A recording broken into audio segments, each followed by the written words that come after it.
Hi, everyone. It's me here, Father Derek, as well as we have one person today joining us live, Emily Kane. And we're still going to talk a little bit about these scriptures, and hopefully anyone that's watching this later will be able to join in thinking and reflecting about the passage. This is our Bible study series on women in the Gospel of Luke. We're on week 3. The first week we talked about Anna the prophet. The second week, the woman in the alabaster jar. Today, we're going to talk about the bent and crippled woman, the woman that's bent over doubly. And next week will be our final week when we talk about the persistent widow. And just a note about next week, it occurred to me that I won't actually be here next week. I'll be at a conference in Atlanta. So Father Doug is going to facilitate that last one on the persistent widow, but it'll be basically the same format. And if you're watching and wanted to prepare a reflection about that passage, a brief reflection to share with the group, either at our in-person time or Zoom time, you're more than welcome to do that as well. And then we'll take a week off for the beginning of Lent and Ash Wednesday. There'll be some Ash Wednesday services here at the church. Those will be published soon, but I think there'll be an early one at 6:30. Then we'll do one with the school kids at 8:30, then at 10 o'clock, and then there will be an evening one, I think around 7 o'clock. So those will be posted soon, but you can participate in that. And then the following week, Father Doug will be starting a new series, Bible study series for Lent, and it looks really good. It's going to be about, it's based on a book by Amy Jill Levine, one of her newest books about the crucifixion and looking at the crucifixion from the perspective of different people in the story. And if you're unfamiliar, I know, Emily, you're familiar with Amy Jill Levine. We just read her book over Advent. But this one is going to be, Amy Jill Levine is a Jewish New Testament scholar, so she's able to pull up all of those kind of Jewish nuances and things that we can often miss when we read those texts. So it's not a book study, but Father Doug will be using some of the work from her book as sort of prompts for discussion in the Bible study group. So that'll be really good. That starts in 3 weeks. 3 weeks. So today, the persistent widow, which is in Luke chapter 18, verses 1 through 8. Oh, this is Luke 13. Sorry, that was the persistent widow. Today, we're talking about the bent and crippled woman in Luke 13, verses 10 through 17. And we'll start off just by reading it, and then we'll just have a few minutes of conversation. It'll probably be a short conversation with just 2 of us online, but there's a lot to unpack here, and we'll see what comes up. So verses 10 through 17 in chapter 13. I can read it, or Emily, would you like to read it? Sure, I'll read some. Great. Now he was teaching in one of the synagogues on the Sabbath. And there was a woman who had a spirit of infirmity for 18 years. She was bent over and could not fully straighten herself. And when Jesus saw her, he called her and said to her, "Woman, you are freed from your infirmity." And he laid his hands upon her, and immediately she was made straight. And she praised to God. But the ruler of the synagogue, indignant because Jesus had healed on the Sabbath, said to the people, "There are 6 days on which work ought to be done. Come on those days and be healed, and not on the Sabbath day." Then the Lord answered him, "You hypocrites! Does not each of you on the Sabbath untie his ox or his ass from the manger and lead it away to water it? And ought not this woman, a daughter of Abraham, whom Satan bound for 18 years, be loosed from the bond on the Sabbath day?" As he said this, all the adversaries were put to shame, and all the people rejoiced at all the glorious things that were done to him. Thank you. Yeah, that's it. Thanks. So anything strike you right off the top of your head of reading this? Well, like last week, I said the sinful woman was the thing, and this time it's you hypocrites that gets me. Yeah. That statement, you hypocrites, Uh-huh. because I think there's a lot of that, like in the Old Testament, there's a lot of things that are a little or not the way they seem. I don't know. Well, Mhm. hypocritical. Yeah. In the Maybe I should say a lot. There are things. in the Old Testament that are what? Hypocritical, or they're not.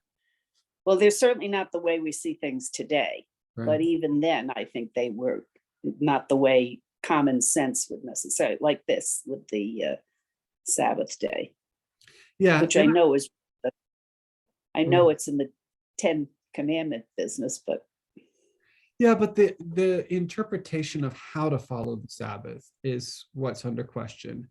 And some of exactly. that is in the Hebrew scriptures, the Old Testament. But Right. a lot of it isn't.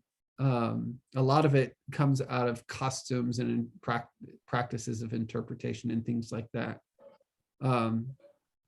So for me, the issue is not so much as following the Old Testament as it is legalism.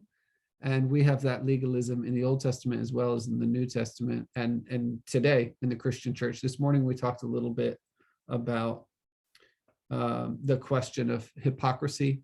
And in the church today, which is declining in attendance and in membership, if you look at some of the studies that ask people why aren't you attending church, one of their biggest answers is hypocrisy. They think the church is full of hypocrites.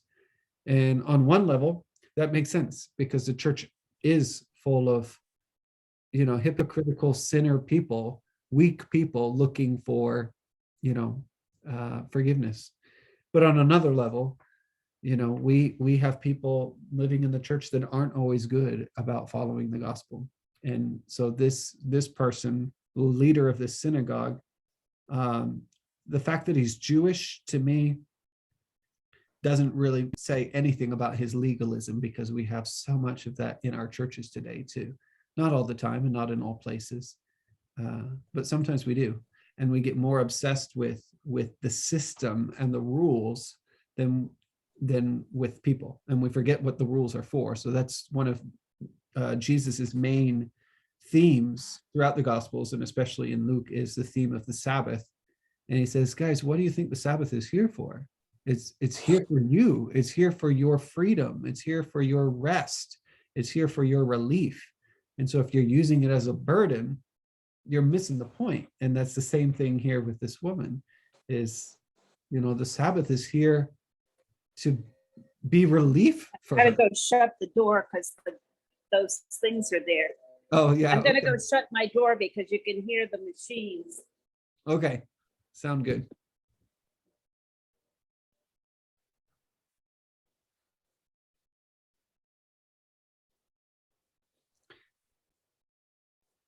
So if you're still watching for later, that's what I'm saying, that Sabbath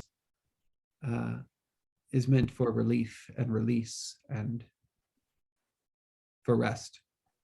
And that's what this woman needed. Okay, I'm back. All right. Sorry, I said when they come. So when you were speaking about that rules, Jesus really didn't have a lot of rules per se. I mean, except to love your neighbor, which was, he didn't make a lot of rules. It's the church afterward that made a lot of rules. Yeah.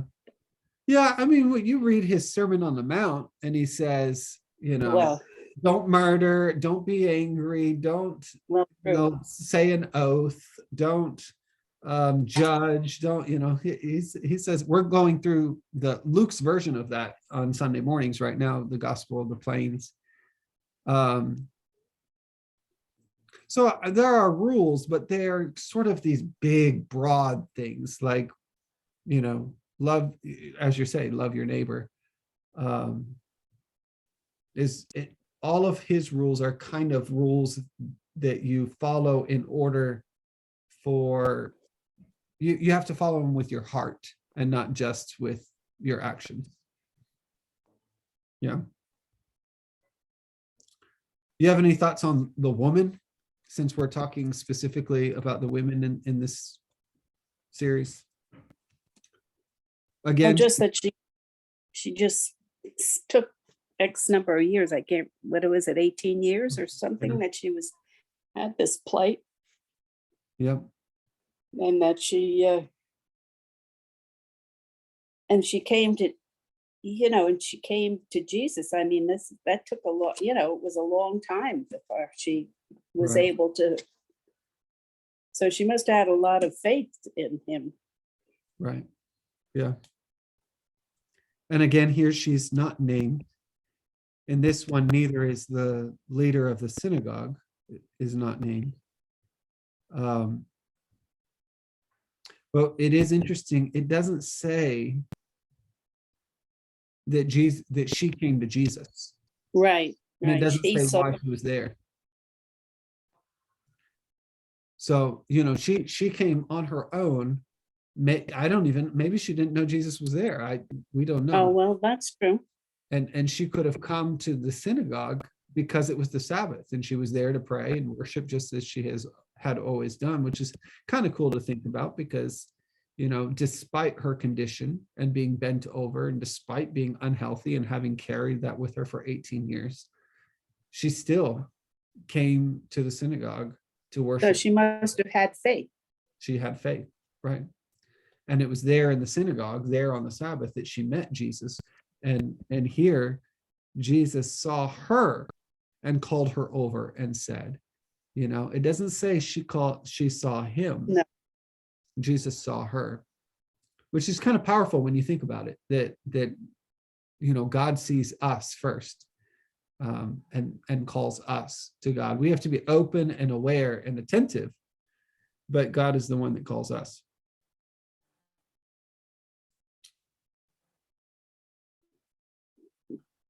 But as I say, I think it was something for her just to get there for 18 years. Right. The question that makes me ask is, what caused her to be bent over like that? What the word in our translation that we read, it says, what does it say? Just in mine, it says bent over and could not fully straighten herself. Right. There appeared a woman with a spirit that had crippled her for 18 years. She was bent over. Later it says, you have been healed, or woman, you are set free from your ailment. Well, the word, I looked it up, the word ailment and the word crippled in Greek is really just it's a more broad term for weakness. So it's sort of a little bit more inclusive to think about it that way, that this woman wasn't just sick, but she stands in for all those who have weaknesses. Like, she's a symbol of those who are bent low because of their weaknesses. But it also says that a spirit had crippled her, and later it talks about Right. untying her bonds. So the implication is that if she needs to be untied, that someone or something tied her. And it makes me wonder, what did this woman experience in her life that put her in such a condition? What was this woman carrying in her life to have her bent down so low and to be so weak? Well, this thing says Jesus attributes physical, and then in parentheses, and psychical. So I assume that's disorders to the woman of Satan. So that's I would assume some psychological problem. Right. It could be.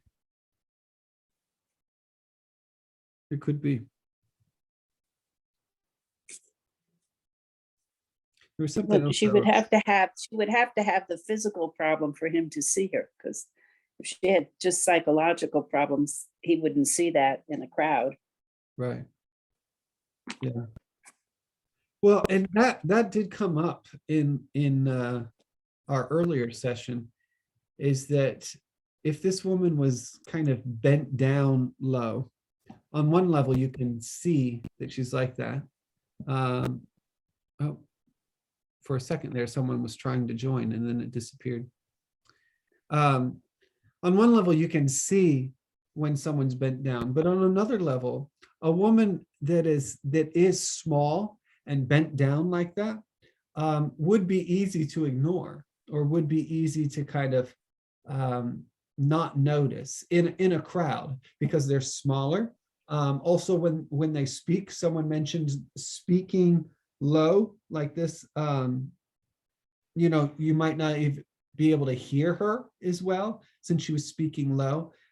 And so this woman may not have been easily noticed by people in the community. Maybe she was, maybe she wasn't, but her posture signified that maybe she wouldn't be able to be noticed as well, or it would be easily ignored. And yet Jesus notices her, which is kind of cool to think about. So do you think other people would have noticed her? I mean, because of the culture, why would they notice her? I mean, it's just another person. Yeah. I don't know that the temple was necessarily worrying about people that were deformed. Certainly didn't care about lepers. Yeah. Yeah, I don't know. I mean, and there's so much in this story that we don't know. We don't know if she was married. We don't know if she had children. We don't know. I read one commentary. Hi, Kathy. If you're there, welcome. I'm there. Good to see you. Good. We're having a short conversation today because it's just me and Emily. And now, if you're welcome to join in with any thoughts you have, but And I was just gonna listen in because I've got company coming, and so I was doing stuff. But I'm sorry I'm missing this whole thing. Oh, But no. I've been watching on the recorded stuff. Great. And we're recording now for folks that want to watch later. Perfect. But today we're Good. talking about the woman who's been crippled in Luke 13. So we already read the text, and we're probably wrapping up our conversation, but Not a problem. I just got home, so I thought I'm gonna jump on. So that's not a problem. all right. Good to hear you. I was saying that some commentaries, we're pondering, why was this woman crippled and why was she bent low? And people kind of took sort of modern diagnoses and tried to diagnose her, which you can't do that, but you can think about it. You can imagine and dream. And people talked about osteoporosis or other types of illnesses that have to do with malnutrition or the bones not being strong, being brittle. And we don't know anything about this woman. But what if she was a woman that was, had malnutrition because she had little, and whatever she had, she gave to her children. And that's a common story throughout centuries, is, the women or the parents go hungry while they feed the children. And you can't, maybe that's why she was crippled. We have no idea why she was bent over. But that was an interesting thing to think about, I think. But this passage has in contemporary days, in recent days, has become sort of a big passage in the field of liberation theology and preaching in liberation theology. And liberation theology is the field of theology that focuses on what the scriptures have to say to the oppressed and to the marginalized and to their freedom. And so this one has been seen as an important text for women's liberation. And they see this woman as a symbol of all women. And they see, the spirits that brought her down and weighed her down and pushed her down and made her ignored, as a symbol of patriarchy, which is an interesting way to see it as well. There's been some really powerful sermons that I've heard about how about the experiences that women face that do try to push them down, that do try to bend them over as they try to carry the weight of everything that's taking place. But in this passage, Jesus sees the woman when all others don't see her. And he says to her, raise up, and she gets raised up. She stands up. That phrase raised up, which I'm not sure is in our text or not, but is in one of the translations, harkens to the image of the resurrection too, that she was stood up, was raised up straight in the midst of all her burdens. So I see that very powerfully on a women's liberation level, but I think it can also be a powerful image for other areas as well, because we're all weighed down by something.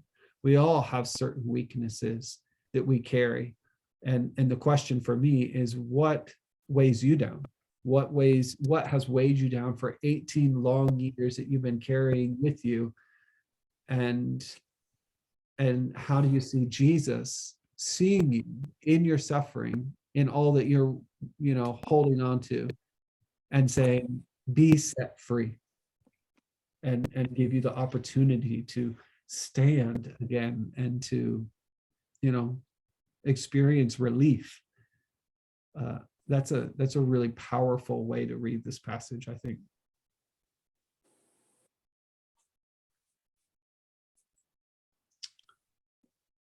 Anything else? No, I think that's the key, is that she was 18 years like that, and no one else has paid any attention to her, Right. or, any attention to trying to help her out. Mm-hmm. And last week we talked about how the woman with the alabaster jar wasn't seen, and Jesus said, do you see this woman? Yeah. And here we have another example of a woman who apparently is unseen, but Jesus sees her.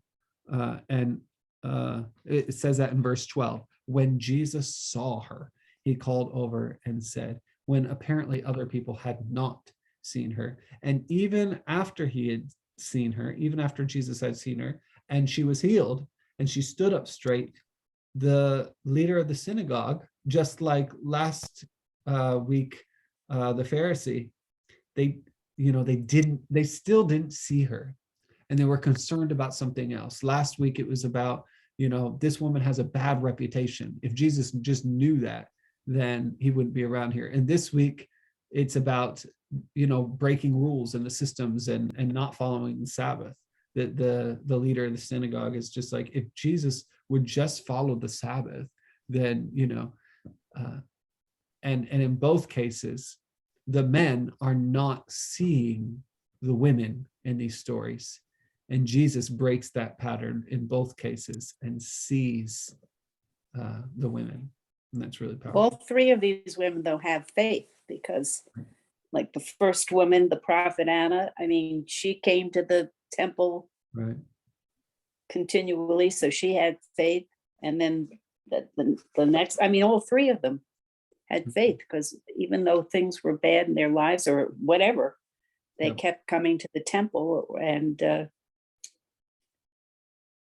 paid off eventually for them. Exactly.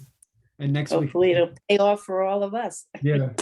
Next week is the persistent widow. So we'll get that theme of being persistent in our faith, of keeping coming forward. But last week we also talked a little bit about how in all of these stories, the women are survivors, in the sense that even when they've been beaten down by the world, they keep on surviving, they keep on thriving, they keep on pushing forward.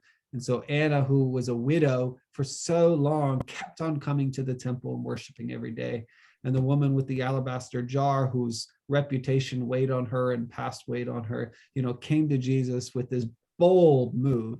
And now here we see this woman too, who's here at the Sabbath and has been suffering for 18 years.